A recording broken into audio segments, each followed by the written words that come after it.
So now on to episode 2 of Alien Earth Season 1. Here's what's going on with the story. The brother of Wendy is inside the Weyland-Yutani ship. He's part of a rescue team for Prodigy. They're still exploring the ship for anything they can find, like injured people, survivors, or anything else. And the alien is nearby. They come across some bodies, and the monitor nearby has some information about this. The med scan analysis would detect foreign bodies, but whatever it was, it's gone now. The team would then move on. When Hermit talks about that body they found, he tells another soldier 1562 with a foreign body. This means it's alien. As they proceed further, the xenomorph is shown right behind them. The team would reach a point where they have to change course. The ship crashed into a building and has taken a lot of damage. It might fall apart any time. They're still searching for any survivors or injured people. So the choice they make is to go down. There's a part when we learn about Boyd Cavalier's intentions with the hybrid project. He's hoping that by giving Wendy a supercomputer for a brain and trained by the best geniuses, she would become smarter than him. He's really trying to explore the human potential, but that's not the same with Kirsch, because he just has a database of information passed on to him. There is one part when Hermit's team would jump over a hole inside a building.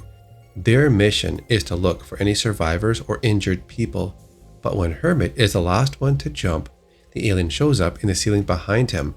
He jumps over the edge but doesn't make it, and falls to a floor below. The alien did try to go after him by jumping after Hermit. It misses, but lands on the same floor as him. That's the part when Hermit runs down a hall, being chased by the alien. Then he locks himself in the elevator. He tries to contact others on the radio, saying there's an 8-foot-tall creature that's armored and it's in the building, but the radio gets no signal, so he's on his own for now.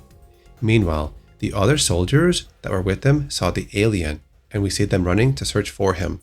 There's a scene when Hermit is trying to resign early from his job, which took place one day earlier. He made a promise to his dad that he would return to medical school, but he still has 7 months on his contract. Wendy watches him every day. You can see he really wants this, and he says, "Have a heart," or "Face my fury." Wendy then has a memory she had watching an Ice Age movie, which was something they watched together a long time ago, and her response is something that only Hermit would know. She says this, "Face your furry what?" Somehow, Wendy was able to change the code and respond to Hermit with that line. The team at Prodigy was shocked by what just happened. She was hooked up to the Prodigy network. The data would stream both ways, so she was able to interact with it and in some way able to change it. When the Lost Boys would arrive at the crash site, Wendy starts to hear a strange noise. It's like a buzzing sound. She's also being monitored by Boyd Cavalier. Wendy would scroll through the camera footage in the building to locate Hermit. He's on floor 65, so she goes after him, and one hybrid goes with her. The others would go with Kirsch. Boyd Cavalier would then get a call from Yutani. She's asking for permission to send a team to secure the site and remove what belongs to them. However, Boyd Cavalier would refuse and just tells her to get the lawyers involved. Then he would be happy to negotiate a treaty. Otherwise, any incursion on his territory would be considered a hostile act. After the call ends, he says he wants what's on that ship. The hybrids would arrive inside the ship and start to explore. Wendy then hears that sound again, something different. She says, "Something's here." There's been speculation this sound could be the alien trying to communicate. We go back to the team with Kirsch. He says to them, "Fear is for animals. You are not animals. Now move." They come across one of the life forms on the ship, and based on the info in the trailers, this one is called D. Plumacaire.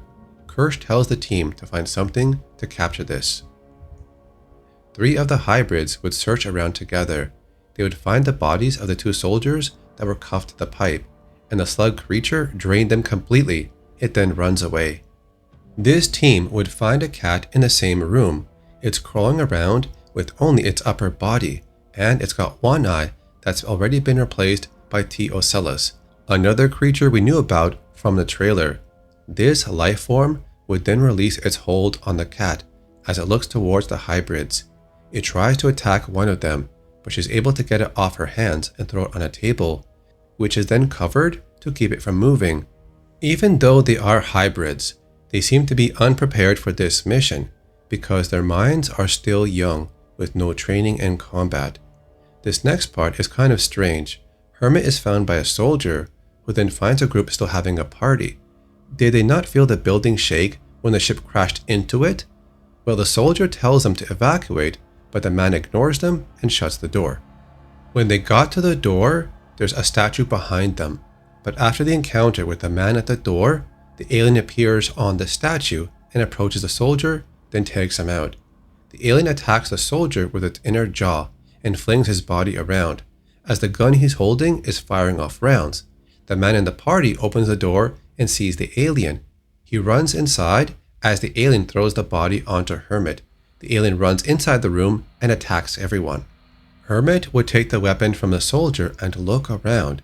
He sees one person still alive, but crawling with only half his body.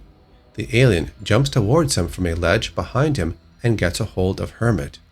But he's then saved by Moro, who finally shows up to shock the alien, which puts it down for a bit, but he also shocks Hermit. Moro would spray something on the alien to capture it, then he pulls it away. Moro doesn't get very far, as he's then approached by soldiers.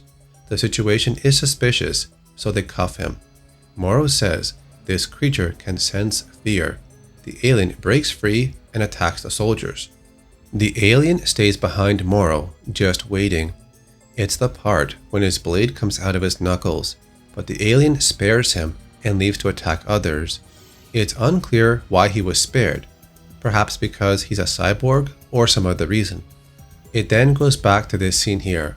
This is one of those moments where you can tell something is wrong, but lucky for him, his friend calls out, and he walks away from the creature. Kirsch would check the database that Mother has, and he finds alien eggs in one room. He would send Smee there to link up with Wendy and secure the area until the hazmat team arrives. One of the hybrids is showing a sense of fear. They're not supposed to have this, so maybe it's something that's caused by images they see and processed in their mind. Wendy would locate Hermit, but he doesn't know who they are, but he assumes they're both synthetics. Kirsch would contact Wendy. He needs her to secure the cargo he saw on camera. Wendy gets around to telling Hermit who she really is. She watched him many times as he helped many people. Hermit doesn't believe it because he went to her funeral, but the truth is she went away with Boy Cavalier. Shortly after, Hermit ends up believing who she is and accepts it. The three of them would find the alien egg cargo that Kirsch mentioned. There's a blue mist or light above them, just like it was in Alien from 1979. Wendy hears that strange noise again. The alien shows up to capture Hermit, then jumps away. One hybrid remains with the eggs, while Wendy runs off, possibly to chase after the alien. And that's the end of episode 2 in season 1 of Alien Earth. I thought it was a bit silly when this guy would stand this close to this dangerous life form. It reminds me of that scene in Prometheus, which is just not smart. I also thought it was a big risk putting so much faith in these hybrids to put them on their first mission with almost zero combat training.